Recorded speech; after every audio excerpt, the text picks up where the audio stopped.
로마서 12장 9절 말씀 같이 읽겠습니다. 시작. 사랑에는 거짓이 없나니 악을 미워하고 선에 속하라.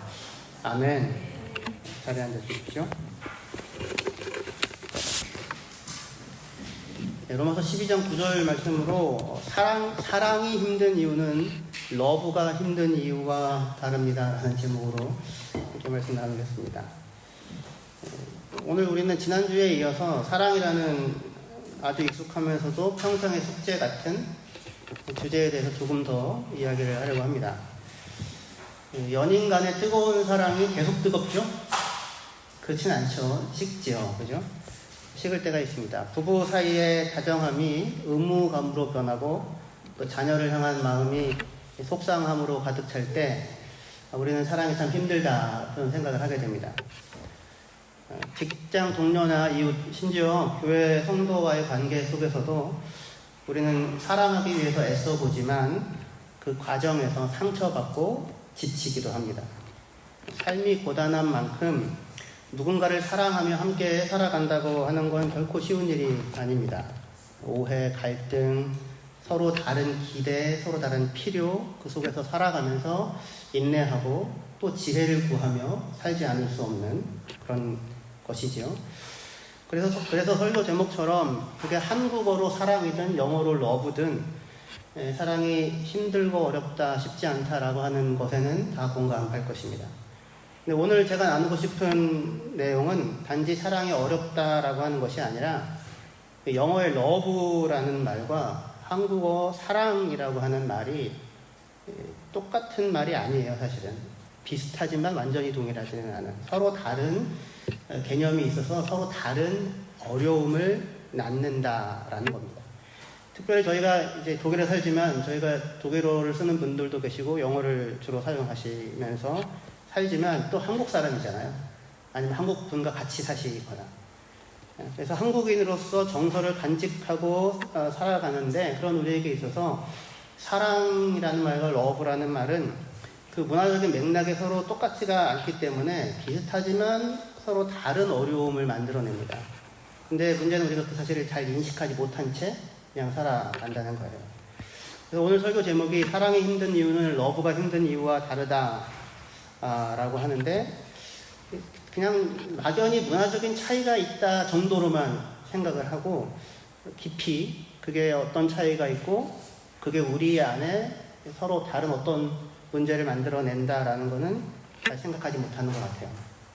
근데 우리가 그런데 사랑이라고 한국 사람들이 사랑이라고 말할 때 불러일으켜지는 이런 정서와 아니면 무의식적인 그런 이해는 러브라는 말이 불러일으키는 정서랑 무의식적 이해와는 사뭇 다릅니다. 서로 비슷해 보이지만 각기 다른 방식으로 작동하여서 각기 다른 방식의 모습과 각기 다른 방식의 어려움을 낳기도 합니다.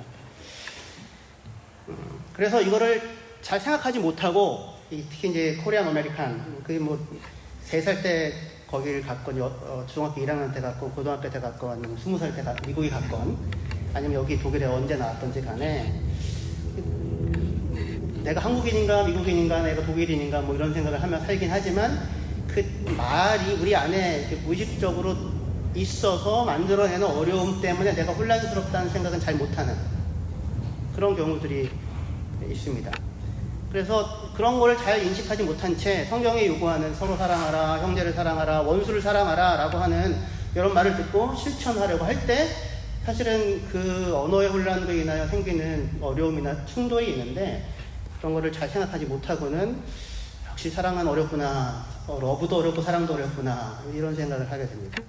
근데 오늘 설교를 통해서 사랑이라고 하는 한국어 개념을 중심에 두고 그것이 상대적으로 러브와 뭐가 다른지를 좀 살펴보려고 합니다. 그걸 통해 우리 한국 사람으로서 우리가 사랑할 때 갖게 되는 그런 어떤 좌절감 또는 죄책감 또는 어떤 자책감 이런 게 있거든요. 한국인으로서 그런 굴레에서 좀 벗어날 수 있는 기회가 될 수 있기를 바랍니다. 이런 이제 단어의 차이, 영어 단어 프리덤이랑 그 라틴어에서 자유를 나타내는 그 리베르타스라는 말이나 러시아에서 자유를 나타내는 스바보더라는 말이 있는데 다 자유라고 번역하거든요. 근데 다 달라요, 조금씩. 영어의 자유는 내가 선택하는 거 아무도 간섭할 수 없어. 이게 영어의 자유거든요. 근데 라틴어에서의 자유는 더 이상 나한텐 주인이 없어. 나는 노예가 아니야. 그런 자유고요.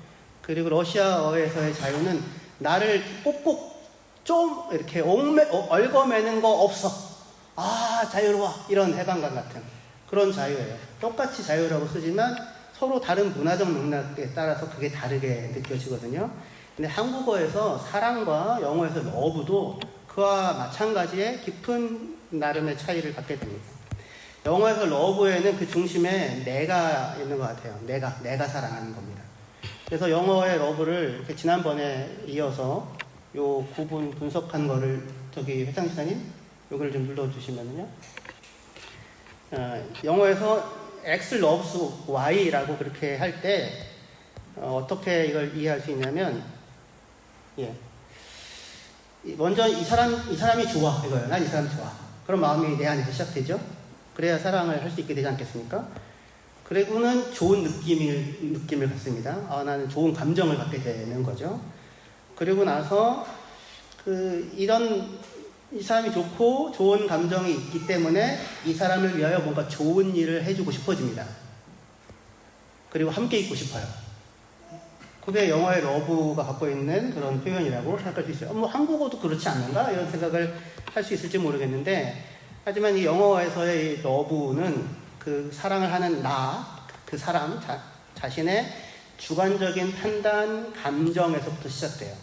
I love you라는 말은 기본적으로 내가 너에 대해서 아주 좋은 감정을 가지고 너를 위하여 좋은 일을 하고 싶다라고 하는 그것을 행하는 나의 감정과 의지를 표현하는 말입니다. 그렇기 때문에 영어에서는 I love you만 하는 게 아니라 I love pizza도 하고 I love this song도 해서 내 감정이 향하는 거의 모든 대상에 대해서 love를 사용할 수 있어요. 그래서 love는 그 개인의 주관적인 감정의 표현에 각각 표현을 주로 의미한다라고 한국어와 비교하여, 한국어 사랑과 비교하여, 이것만 있는 건 아니지만 한국어와 비교했을 때 그렇게 이해할 수 있을 것입니다. 반면에 한국어 사랑은 관계를 떼놓고는 생각할 수 없어요. 그러니까 내가 좋다가 다가 아니라 내가 사랑한다가 다가 아니라, 그래서 한국어에서 X가 Y를 사랑한다라고 하는 거는 먼저 그 사람이 나에게 매우 소중하다라고 하는 것에서 시작합니다. 내게 되게 소중하고, 그리고 그 사람에 대해서 나는 좋은 감정과 따뜻한 감정을 느껴요. 이게 한국어의 특징이에요. 따뜻한 감정을 느낍니다. 그리고 이 일로 인하여 나는 어떠한 어려움이 있어도 그를 위하여 좋은 일을 해주고 싶어요. 그리고 여기가 중요한데요. 상대방도 나에 대하여 내가 갖는 마음과 비슷한 마음을 갖기를 원해요. 그리고 이 사랑은 둘 모두에게 좋다라고 생각합니다. 여기가 한국어 사랑하다에 담겨있는 중요한 내용이에요. 그러니까 한국어 사랑하다는 내가 좋으면 다가 아니고요. 관계 안에 있는 겁니다. 그리고 서로 좋아해야 돼요. 그래서 너는 나에게 매우 소중한 사람이고, 그렇기 때문에 우리의 관계는 소중하고, 그리고 너도 나를 그렇게 생각하기를 바래. 그런 마음이 사랑이라는 말에 담겨져 있습니다. 그렇기 때문에 우리는 나는 피자를 좋아해 이런 말은 할 수 있지만 나는 피자를 사랑해 이런 말은 할 수가 없는 거예요. 걔랑 관계를 맺을 수 있는 건 아니니까.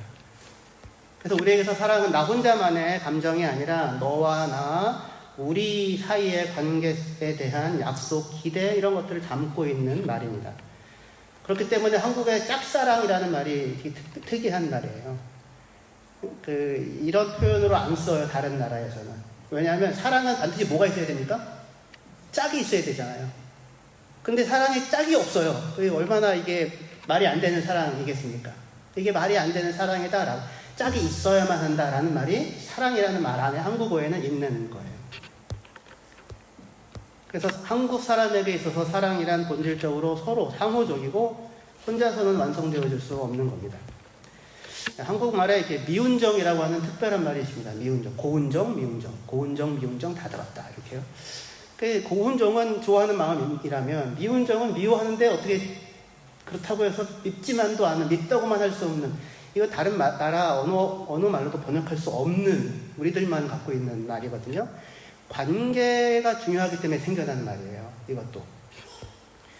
상대방이 미워서 화가 나고 짜증나지만 그럼에도 불구하고 그 사람을 완전히 놓아버릴 수 없는 묘한 애착의 감정이 미운정입니다. 가족이나 오래된 친구에 대해서 이런 마음을 갖게 되죠.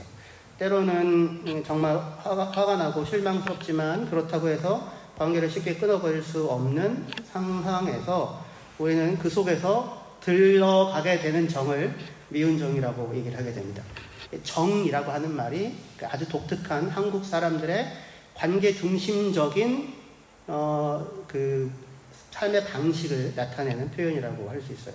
그래서 여기서 뭐가 중요해지냐면 우리는 내 감정에 따라서 관계를 조정하는 게 아니라 내가 좋으면 그러니까 내 감정에 따라서 관계를 조정하는 게 아니라 거꾸로 관계에 내 감정을 맞추려고 하게 돼요. 그러니까 다시요. 감정에 따라 우리의 관계를 조정하기보다 우리는 관계에 기초하여서 우리의 감정을 맞춰가려고 합니다. 가족이니까, 오랜 친구니까, 같은 교회 식구니까 라고 하는 관계적 기반이 먼저 있고요. 그 위에서 우리의 감정적 기복을 다루어 가게 됩니다. 이런 관계 중심적인 인간관계는 그렇기 때문에 서구적인 러브라고 하는 것이 만들어내는 관계와는 사뭇 다른 그림을 만들어내게 돼요. 관계 당사자 중 한 사람이 그 관계에 어울리지 않는 행위를 해서 하게 되면 내가 무시당한다는 느낌을 받게 되거든요. 그리고 내 정성을 왜곡하거나 내 진심을 무시하거나 왜곡한다고 느껴질 때 상대적으로 서구 사람들은 자기의 존재를 무시한다라고 느끼지 않을 수 있어요. 그냥 제가 그런가 보다 이렇게 생각하게 되죠. 근데 우리는 내 존재가 무시당했다고 느껴집니다. 그래가지고 내가 무너져 버리는 것 같은 생각을 갖게 돼요. 오만정이 다 떨어졌어. 아니, 그리고는 내가 힘들어져요, 사실은. 나도 무너지고. 하지만 그 관계를 그래서 끊어버릴 수 있나요? 또 그럴 수는 또 없죠. 때로는 나쁜 년 이렇게 얘기하고 나쁜 놈 이렇게 하고는 그냥 아무렇지도 않게 살아갈 때도 있지만 또 그럴 수 없는 어려울 때도 있는데, 왜냐하면 우리는 다만 너 각자 따로따로 사는 게 아니라 우리로 항상 살아가고 있기 때문입니다. 그래서 내가 좋다고 다가 아니라 상대가 좋아야 하고, 내가 열심히 했다가 다가 아니라 상대가 받아들여야 되고, 그렇지 않으면 우리는 완성되어지지 않는 형태의 사랑이라고 하는 생각을 갖고 산다라고 하는 겁니다. 그렇기 때문에 우리는 나의 감정, 내 속에 들은 생각을 따라서 관계를 마음대로 끊어버리고 유지하고 하는 게 아니라 거꾸로 관계를 유지하기 위해서 내 감정을 조절하게 돼요. 관계 속에서 상처를 입고 내가 아픈데 그럼에도 관계를 유지해야 하는 상황 속에서 아무렇지도 않다는 듯 웃고 있는 나 자신을 보며 때로는 이건 뭐 하는 건가 내가, 그런 생각이 들기도 합니다. 나의 감정에 따라 관계를 정리하기보다 관계를 위하여 나의 감정을 정리하면서 살아가는 한국 사람들이에요. 저희들 얘기입니다. 저희들 얘기. 그러니까 한국 사람들에게 우리는 마음 한편으로는 불편하고 상처받은 감정을 품고 있으면서도 겉으로는 좋은 행동을 하게 되는데, 그럴 때 이게 사랑인가? 이거를 마음에서 우러나오지도 않는데 사랑이라고 말할 수 있나? 라는 그런 생각을 하게 됩니다. 근데 이제 바로 이 부분에서 로마서 우리 본문 12장 9절 말씀이 우리를 좀 힘들게 합니다. 로마서 12장 9절 말씀 같이 다시 한번 읽을게요. 예, 시작. 사랑에는 거짓이 없나니 악을 미워하고 선에 속하라. 사랑에는 뭐가 없다고요? 거짓이 없다라고 얘기합니다. 악 앞에는 거짓이 없다. 거짓이 없다라고 하는 말은 원래 사용된 말이 연기가 아니다라는 말이에요. 그러니까 원래 히포크리테스라고 그리스 비극 같은 데서 연기하는 연기자를 나타내는 말인데, 연기가 아니다 이런 말입니다. 연기가 아니다, 진짜다. 그런 얘기예요.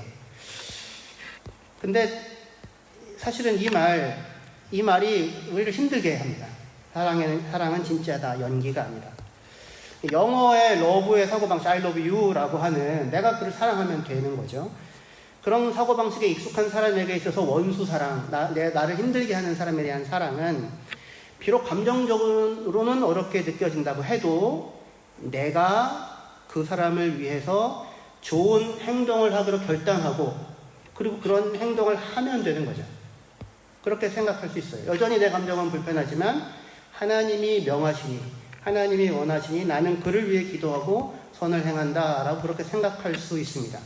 그러니까 감정과 자기 행동을 분리하고는 내가 의지적으로 행동하는 거기에 집중하여서 이 명령을 수행할 수 있어요.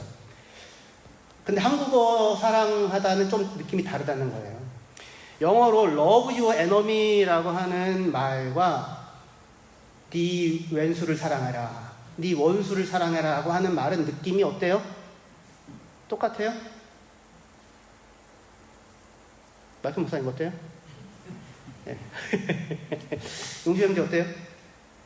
덜 크게 생각을 안 해봤어요? 이게 느낌이 되게 달라요. 그러니까 원수를 사랑하라고 똑같이 얘기하는 것처럼 들리지만 love your enemy라는 영어 표현이 영어를 사용한 사람에게 들려지는 그 생각과 네 원수를 사랑하라 라고 하는 그 말이 한국어를 사용하는 사람에게 들려지는 모습이 느낌이 다르다라고 하는 거예요. 우리들에게는, 한국 사람들에게는 이 말이 네 원수를 사랑하라 라는 말이 어떻게 들리냐면 네 원수와 사이좋게 지내라 라는 말로 들려요. 관계를 개선해라. 왜냐하면 우리는 좋은 관계라고 하는 것을 떠나서는 사랑에 대해서 생각하기가 어려워요. 근데 원수는 좋은 관계나 상호적인 신뢰가 불가능한 대상이잖아요. 그러니까 좋은 관계를 맺기 어렵고 상호적으로 믿기 신뢰하기 어려운 대상을 사랑해라 라고 하는, 좋은 관계를 맺어라 라고 하는 그 말이 되게 불가능한 말처럼 들리게 됩니다. 차가운 얼음은 차갑죠. 네, 차가운 불, 뜨거운 얼음 이런 말처럼 들리게 된다는 말입니다. 더군다나 영어에서 enemy라는 말은 그 사전적 정의가 나를 해치려고 하는 그런 악한 마음을 가지고 있는 적, 그게 원수예요. enemy예요. enemy.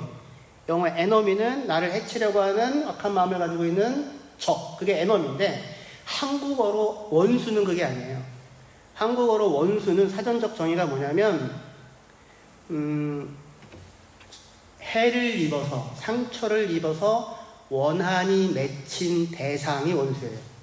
그러니까 원한이 누구 안에 있어요? 내 안에 있어요. 내 안에. enemy는 원한이 누구 안에 있어요? enemy 안에 있어요. 거기 안에 있어요. 그래서 원수는 내가 아파요. 내가. 그래서 원수를 사랑하라는 말, enemy를 사랑하라는 말은 너 힘들게 하고 너 어렵게 만드는 사람 네가 마음으로 품고 사랑해줘, 좋은 일 해줘, 이런 말로 들릴 수 있다면 원수를 사랑해라고 하는 말은 그렇게 들리지 않고 네가 상처 입고 괴로운데 상처 입고 괴로운 너의 마음을 어떻게 해서든 바꾸어서 그 사람과 상대와 좋은 관계를 만들어라, 맺어라 라는 말로 들려요. 그러니까 어렵죠. 감당하기 어렵게 돼요. 좋아지지 않잖아요. 그 말 한다고 해서 내 마음의 감정이.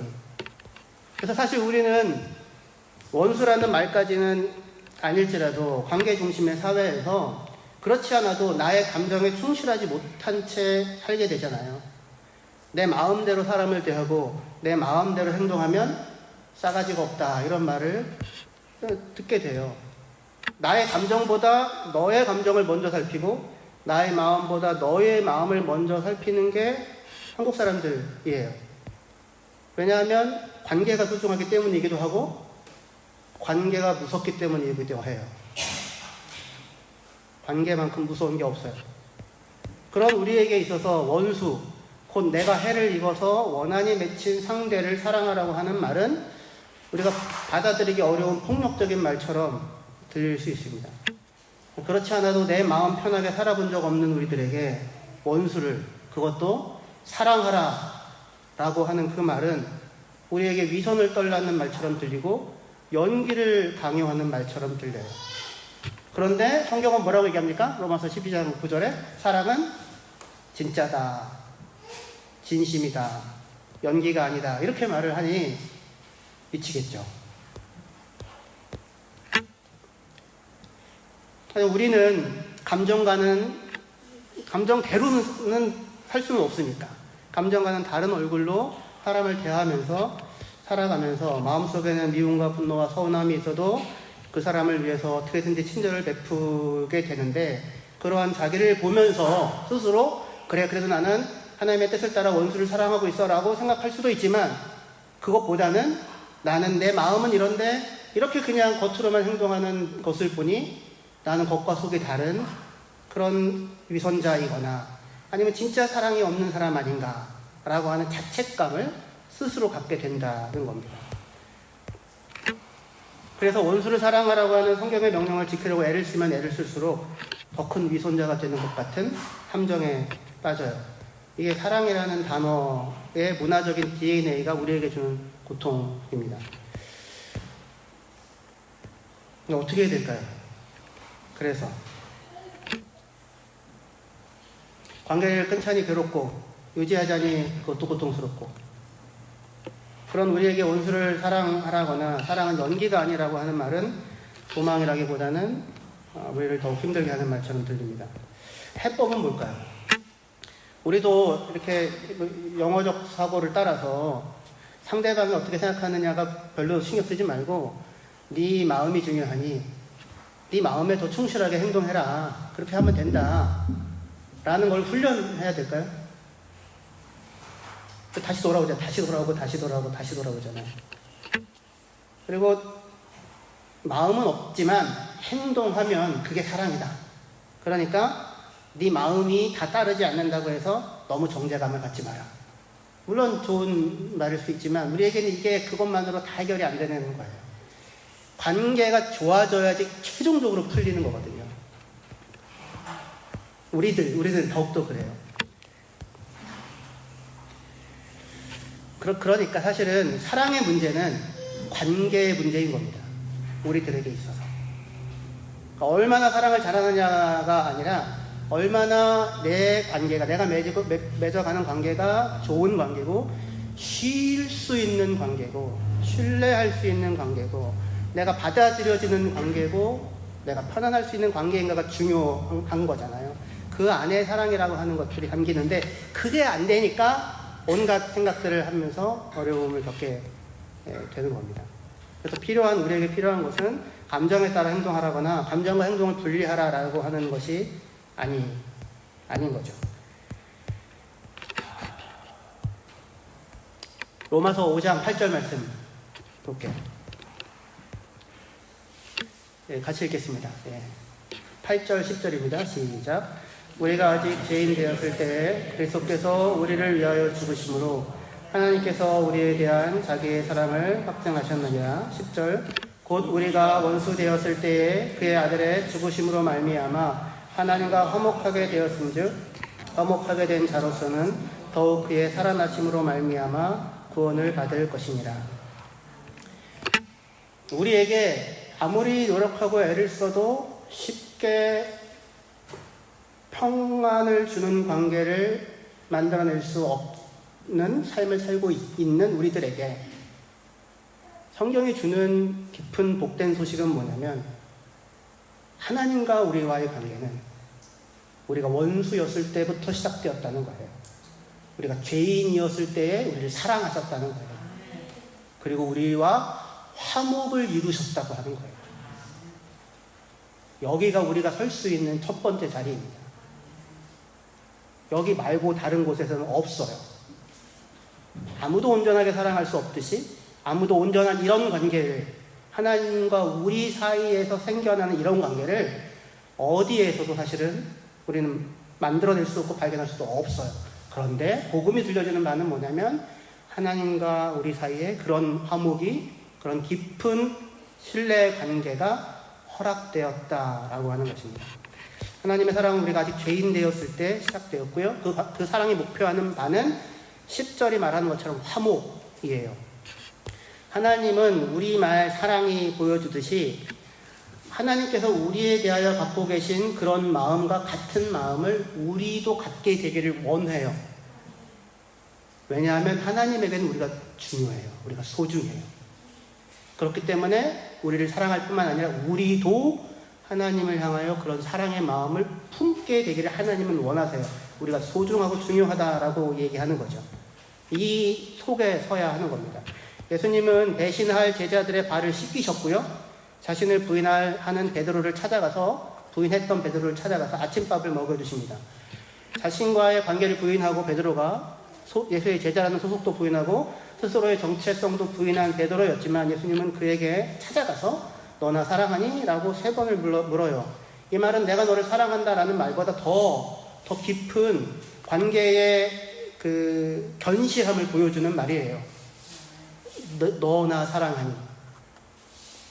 나는 네가 소중하고 너의 마음이 궁금하고 그리고 네가 나와 같은 마음을 품고 살아가는 자였으면 좋겠다. 나에게는 너가 너무도 소중하다라고 하는 이야기를 해주시는 거예요.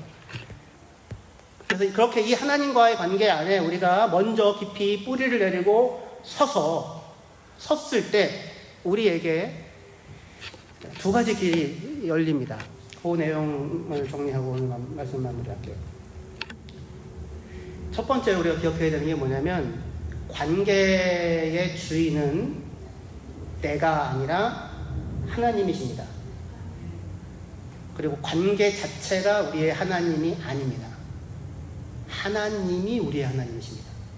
그리고 우리의 하나님이신 그분이 우리의 삶에 복된 관계를 누리라고 관계라는 걸 허락해 주신 거예요. 관계 자체가 하나님이 아니고요. 하나님이 하나님이십니다. 그리고 관계의 주인도 내가 아니에요. 성경에서 우리에게 사랑하라고 명령할 때 그 명령은 그 관계의 주도권이 나에게 있지 않다는 사실을 보여줍니다. 나는 내가 사랑한다고 해도 누군가의 태도와 반응을 내가 마음대로 조정할 수가 없지요. 그리고 내가 아무리 잘해도 상대방이 나를 미워하거나 배척할 수도 있어요. 반대로 내가 실수했어도 상대방이 먼저 나에게 손을 내밀 수도 있습니다. 관계는 언제나 쌍방적이긴 하지만 내가 책임질 수 있는 영역은 내가 하나님 앞에서 어떻게 행동할 것인가 이죠. 그래서 하나님은 우리에게 네 감정을 따라 사랑하라거나 혹은 상대가 사랑할 만할 때 사랑하라고 말하지 않고 사랑하라, 원수여도 사랑하라 이렇게 명령하십니다. 왜냐하면 사랑하라고 명령하신 그분이 그 관계의 진짜 주인이에요. 우리가 하나님을 관계의 주인이고 우리가 마주치는 모든 관계의 주인이고 그 관계에서 생겨나는 문제들의 참된 심판자이고 원수 갚는 것이 너에게 있는 게 아니라 하나님께 있으니 하나님께 맡기라라고 얘기하잖아요. 그리고 그 관계의 회복자이고 그 관계의 중재자임을 우리가 믿고 인정할 때 우리는 이 사랑의 명령을 믿음으로 감당할 수 있게 됩니다. 이 사람과 나 사이에 오해가 생기고 분노가 끌어오를지라도 내가 그 관계의 지배자가 아니다. 내가 하나님의 명령 아래 사랑하라 라고 하는 명령 아래 놓여져 있는 천직이다 라는 사실을 인정하고 내 몫의 사랑을 하고 살아가야 하는 것입니다. 부부 관계에는 누가 짝지어줬어요? 하나님이 짝지어 주셨죠. 그걸 인정하는 겁니다. 그리고 교회 공동체는요? 여러분 오고 싶어서 오셨습니까? 오고 싶어서 오지 않았어요. 떠나고 싶어서 떠나지도 않고요. 머물고 싶다고 오는 것도 아닙니다. 하나님이 지금 이 시간 우리를 이때 한 몸으로 묶어 주셨죠. 그 사실을 믿는 믿음 위에서 우리는 관계하며 살아갑니다. 내가 나 자신의 주인이 아니듯 우리는 나의 관계의 주인이 아니며 그것을 허락하신 하나님이 주인이고 그리고 그 하나님이 이 관계를 사랑하라는 명령 안에서 복되게 하실 것이다 라고 하는 것을 믿으셔야 합니다. 그리고 둘째로 마지막으로 이때 사랑은 뭐가 없다고 했습니까? 거짓이 없다고 했잖아요. 연기가 아니다. 근데 여기서 진심이어야 하잖아요. 이때 이 말은 다만 네 감정에 충실하라는 말은 아닙니다. 거짓이 없으니까 네 마음대로 다 해라 그러라는 거예요. 그건 그 얘기가 아니죠. 만물보다 부패한 게 누구예요? 내 마음이에요. 그 내 마음대로 해가지고 관계가 복되게 될 수 있는 건 아니잖아요. 그렇죠? 여기서도 마찬가지. 우리의 마음의 진심은 그 감정의 주인도 내가 아니라 하나님이셔야 한다라고 인정해야 하는 겁니다. 마땅히 품어야 하는 그 마음. 정말 마지막으로 예를 하나 들고 마칠게요. 한신교회 이중토 목사님의 그 설교에서 했던 예였는데요. 어느 권사님이 이제 시어머니가 있는데 그렇게 골골대시면서도 안 돌아가시고 이미 자기도 나이 많은데 여전히 골골대시면서도, 그래서 약을 다리는데 하나님 이거 먹고 좀 돌아가셔야 될 텐데, 천국 가셔야 될 텐데 막 이런 마음으로 마음에 들면서 이제 약을 다리는 거예요. 근데 이제 마음에 늘 죄책감이 있죠. 그런 자기가 본사고. 그런데 어느 날은 이거를 다리는데 이상하게 그날따라 마음이, 하나님 아버지 이거 먹고 저희 어머니 건강했으면 좋겠습니다. 그런 마음이 들어서 그런 마음으로 약을 다렸대요. 그리고 그날 그 약을 드시고 돌아가셨어요. 아니, 하늘에 가셨어요. 부름을 받고. 얼마나 그분이 울으셨는지 모릅니다. 감사하고 한편으로는. 그리고 내가 만약에 이 약 먹고 하나님 주님 만나러 가십시오 라고 하며 약 다렸을 때 돌아가셨으면 마음이 얼마나 힘들겠어요? 근데 이 약 드시고 건강하십시오길 바랍니다 하고 하나님께서 부름을 받았으니 얼마나 마음이 편하겠어요. 진심은 우리 끊임없이 우리 연약한 가운데 오르내리는 마음이 진심이 아니라 하나님 마땅히 그렇게 되길 바랍니다 라고 하는 마음에 우리의 마음을 맞추는 것이 진심이에요. 그래서 여기 다시 한번 읽을게요. 12장 9절이요. 네, 시작. 사랑에는 거짓이 없나니 악을 미워하고 선에 속하라. 그 마음을 품어라. 거기가 우리의 진심이 향해야 하는 방향인 것입니다.